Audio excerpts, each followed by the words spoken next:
Jessica. I don't know. Your thoughts? I don't know. Trump has been around for too long as a feature in our lives to do this as like Not I'm long writing, enough. and it shall go on forever. It feels to be like I'm, writing him off. But what they're talking about is a very real change in sentiment. So they say, the base is with him, and the MAGA base has been with him since he, came down the golden escalator. Though there has been a big drop in his support among non-college voters, down to -9 approval. But the economy is what people show up to vote on, and his ratings on the economy are absolutely dismal. Of the average of polls, it's at -18. You have unemployment up, jobs numbers have been consistently terrible. You have Peter Navarro out today kind of pre-butting what will be a bad jobs report. Tax Foundation had a new report saying that the average American household paid an extra $1,000 last year because of the tariffs. It'll go up to $1,300 this year. Consistently, voters say, though, Trump isn't focused on the things that they care about, which is lowering prices. And I think that there are two plot lines that the administration, for obvious reasons, really want to ignore but matter to voters. First of all, Donald Trump and his family, their corruption. This story, Andy McCarthy is doing a series for the National Review on it. All the crypto money that they're taking in from the UAE and others is a really big deal. And then what's going on with the Epstein files. And I'm not making this partisan. I'm saying it is an elite problem. John Ossoff is now calling it the Epstein class and even name-checked George Soros in his campaign rally. If it's us versus them, and Trump is just saying, ignore it, it's going to go away. And you have Howard Lutnick, for instance, testifying that he went to the island in 2012 when he said in 2000. You never cared about this until now because Trump won.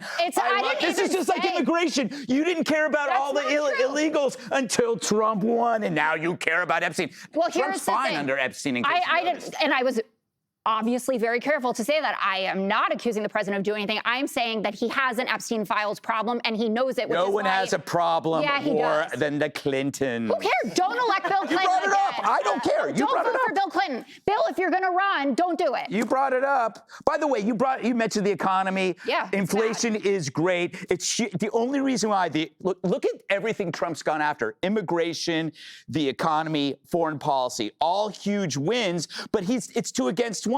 He's got to fight the Democrats and the media. It's always going to be that way. We're used to it. We'll take it. But wherever Trump succeeds, you're always going to get this blowback, and it's a trade-off. The more Republicans love him, and they do, the more insane the vitriol will be, because that means he's doing his job. See, I would be worried if he was getting strange new respect from The View or Morning Joe or Dear Jessica, saying, you know what, I think he's really grown. He's really evolved. But the fact that you hate him now more than you've ever hated him meant that he is fulfilling his promise, and I like that. Jesse, to that point, 8 out of 10 Republicans love MAGA, and that's up from 7 out of 10 2 years ago. Yeah. And this is a repeat note from the Dems, who are every time something happens or they manufacture something, this is the end of him. No, actually, it's not the end of him. He keeps getting better and better things. Just the beginning. Third term. I love it. I have a hat that says it. Jessica comes on the show and she gets so excited to spew all this garbage, and you can just tell how frantic she is just to get it all out. Because you guys interrupt me nonstop. Absolutely nothing. The country hates you guys. We don't trust you. You ran everything into the ground. We're pulling ourselves back. It'll take a little time. It's fine. We're going to handle things from now on, all right? We're going to handle the economy. We'll handle the border. We've already handled crime. You guys just sit back and whine about the problems you created. We're not even listening to you anymore. And I say that with respect. Dana, we're listening to you. And I would just say that the economy is poised to boom, and possibly at a time that's very good for him. 5.7%. The I don't know what 5.7. GNP. Okay.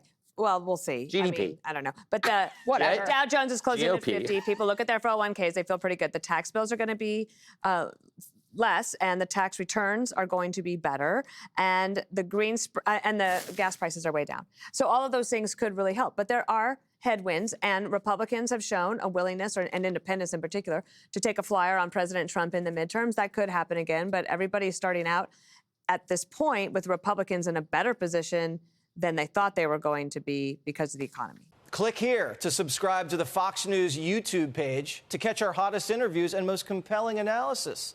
You won't get it anywhere else.